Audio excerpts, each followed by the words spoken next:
You know, the one good thing about living in northern Germany, where it's overcast like 100% of the day, is that at least the lighting is going to be even.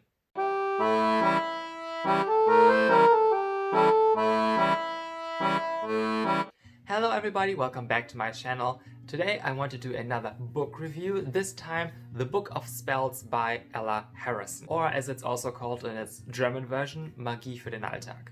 Now firstly I have to tell you guys that I did not buy this book. Ella was so kind to send it to me. But there was like no talk about me doing a review for this in exchange for getting the book for free, and also my opinion isn't going to be influenced by the fact that I got sent this. So this video is not an ad. And with that out of the way, let's start the proper review. So what is Ella's Book of Spells about? Generally speaking, if I had to describe it, I would say that it is sort of a spell compendium, or a personalized or a personal grimoire that got published as an actual book. Basically, if you flip through the pages here, you will find that this book kind of works like a spell reference guide or a spell manual. The spells in this book are structured into 8 main spell categories, and these include things such as protection workings, prosperity spells, personal growth, healing magic, love magic, etc. And for each of these spells in these categories, you will also have a list of things that you might need ingredient-wise for the spell, and you'll also get a suggestion on what time period generally to cast that spell in. Additionally, this book also covers the bare basics of what even is a spell, what is magic, how do you cast it, and then at the end you'll also get a guide for spell correspondences. So for example, the spiritual correspondences of things like a strawberry or the color red. These things are generally supposed to help you not only understand how spell works, but also how to tweak the spells that you find in this book to your own personal situation and likings, and to create your own spells later on, because there's also a section in here on how to do that. All in all, this book is a fairly quick read with about 191 pages, but that's not to say that there is little information in here, because at least I had the feeling while reading through this that for its size, there's a lot of information in this book. Now I will say though that some of the associations and correspondences listed in here did not really click with me, and I did not really get. And of course, things are going to be different depending on person to person and, for example, what culture they come from. But sometimes I still would have liked to have some sort of footnote as to where that exact association came from. At the very end, there is a table of sources listed, but it's kind of hard to pinpoint what exact information came from which source. And I know that it is highly likely that this is just my academic brain being like, citation please. And I am very well aware that the vast majority of spiritual people online will not have this complaint, that they don't care, and that having these academic-like expectations for a book on witchcraft, which is for a general audience, is probably not fair. However, this is still something that kind of bugged me a little bit. I especially would have liked exact citations at the part where she talks about rune associations, because as some of you might already know, there aren't exactly historical records of potential meanings for each rune. We can only draw on the name for the rune that in many cases has been reconstructed, and we have rune poems from some cultures who use them, like for example the English rune poem or the Norwegian rune poem, etc. And we can only draw information from that, and of course over the years there also have been a lot of people who just make up random BS about each rune. So the exact source where Ella got these runic associations from would have been really interesting to me. If she draws from the rune poems exactly and makes her own interpretations, if she's drawing from the interpretations of other people, or if she potentially stumbled on some misinformation. To pivot away from my nitpicks and into more positive things, this book really kind of reinvigorated my love for witchcraft or spell work in general. You know, I'm not a very spell-centered practitioner. I don't do spells very often, and if I do them, they're most always very low scale, low effort, don't take any real amount of time. I usually cook something up out of the tools that I already have, like I have dried herbs and some stones that I work with, etc. And even just a tea light candle can go a long way. So my spells are very infrequent and low scale. Not saying that the spells in here are super elaborate, but just reading about the different constructed spells and how they work and how they function really made me fall in love again with the idea of more frequent spell work. When I first delved into witchcraft, like consciously, I remember having this inner like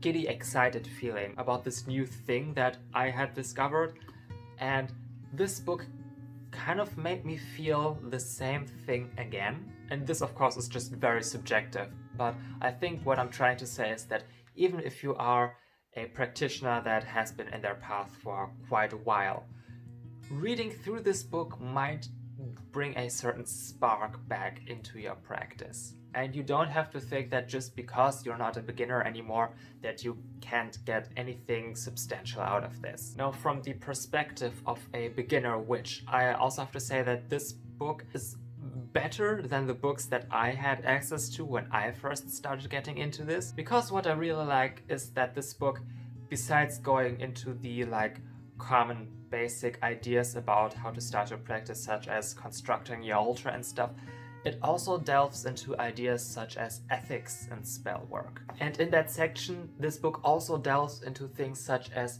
sensitivity around other people's practices and cultural appropriation. And if you've spent any time reading German language books on witchcraft or the occult, you'll know that they are filled to the brim with New Age cultural appropriation, where things from close practices are just taken out of their context and then mixed and matched, which always leaves a very bad taste in my mouth, especially when it's done with people with no background in the cultures that they're taking from and basically no real idea of what they're actually taking. So the fact that all of this is touched on in here was my first very big green flag. And I really wish that when I got into reading witchcraft books that this topic would have also been discussed back then. Within that same vein, I feel like 𝔖𝔬𝔬𝔢𝔨 kind of gave the reader keys to unlock their own magical potential and structure their own magical path. Like, instead of saying you should do A, B, C, and D,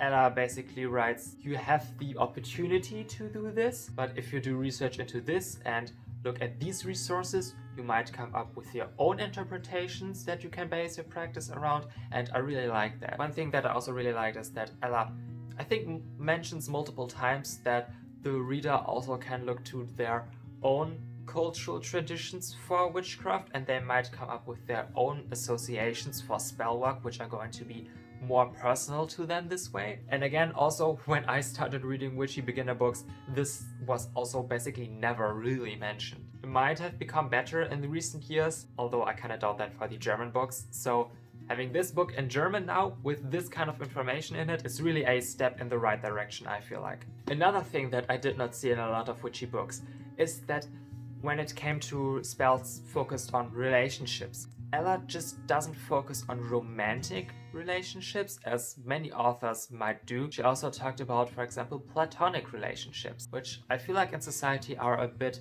less valued than romantic relationships, which I think is total BS and shouldn't be the case. So the fact that multiple kinds of relationships also get represented in here was also a good sign for me. So to sum it all up, what are my thoughts on this book? I think that this book is really good at doing what it's trying to accomplish, being a very fleshed out guide to spell work, especially for beginners. I can also personally see myself using the references in this book in my own spell work in the future. So it's not just for beginners. It's really handy to have a companion of spells just at the ready that you can quickly flip through to find spells that might fit your situation, or at least get some ideas on how you could construct your own spell. So it's kind of hard to fully sort this book into a category such as beginner or advanced practitioner, because I feel like everyone could kind of take away something from this. In my potentially probably nitpicky opinion, I feel like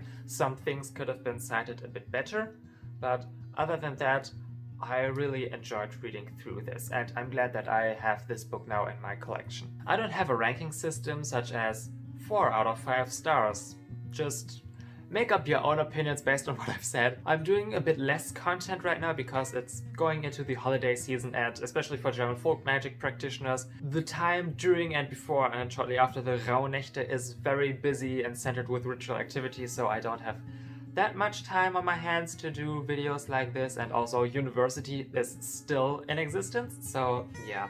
My content is a bit slower. I think this video will probably stay the only video for December, unless of course you are a Patreon, in which case you'll get an exclusive video this month too. And yeah, just in case my suspicions are correct and this will actually be the only video in December, let me just wish you a happy new year, and I guess we'll see each other again in 2024. I wish you a great rest of your year, and 𔖭𝔬𝔢𝔨𝔬𝔢.